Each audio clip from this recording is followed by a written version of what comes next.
ახლა ჩვენთვის ყველაზე საინტერესო სუბუქწონით კატეგორიასაც შევეხოთ. Მოდი წარმოვიდგინოთ, რომ ცარუკიანი თოფურიას ბრძოლა ჩაინიშნა და მე მგონია, რომ ასეც იქნება. შენი აზრით, ვინ იქნება ფავორიტი? თოფურიას შანსი არ აქვს.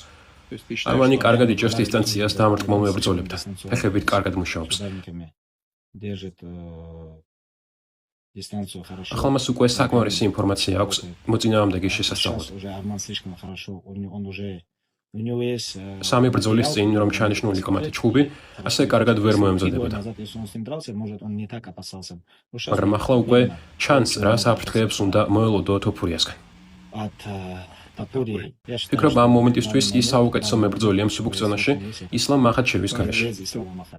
ცარუკიანს გულისხმობ ხო? კი, ცარუკიანზე ვამბობ. ფიქრობ, რომ ის ჭიდაობის ხარჯზე მოიგებს. MMA სტილის ხარჯზე. ეს არ არის თავისუფალი ჭიდაობა. ფიქრობ, რომ ტეიქდაუნებზე შევა, კი შეუძლია. არმანი პარტერში დაყვებით კარგად მუშაობს. მას შეუძლია ეჭიდაოს, ზურგი აიღოს. თოფურიასთან ახლო დისტანციაზე ჩხუბი არ გამოვა. არ გამოვა. მას უკვე საკმარისი ინფორმაცია აქვს, რომ მოწინააღმდეგე შეისწავლოს. რამდენიმე ბრძოლით ადრე ილიას ექნებოდა შანსი, მაგრამ ახლა 80%-ს მივცემდი არმანის გამარჯვებას. ფიქრობ, მისი ჭიდაობა, მისი წნეხი და მისი გაბარიტები უნდა გავითვალისწინოთ. ის თითქმის 10 სანტიმეტრით მაღალია თუ არ ვცდები. წონაშიც უფრო მძიმეა და ყველა მაჩვენებელში. და რა თქმა უნდა, ჭიდაობა მსგავს ბრძოლებში გადამწყვეტ როლს თამაშობს. ყველამ კარგად იცის, როგორი მოჭიდავეები არიან ჰოლოვეი და ოლივეირა.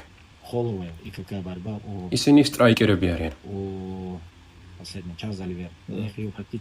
წავიდნენ წინ და კარგადაც მოხვდათ.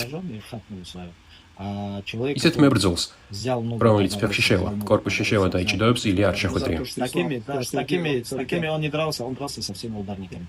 Volkanovski არ ჭიდაობს, ფარცხები.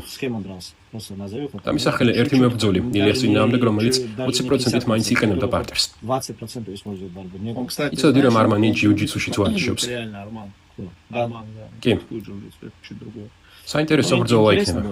ვიცი, რომ UFC-ში არ სურთ თოფურიას ასე სწრაფად დაკარგვა, იმიტომ რომ ის დღეს უფრო მედიური პერსონა ვიდრე არმანი. ახლა პედი პიმბლეტი გამოძრება.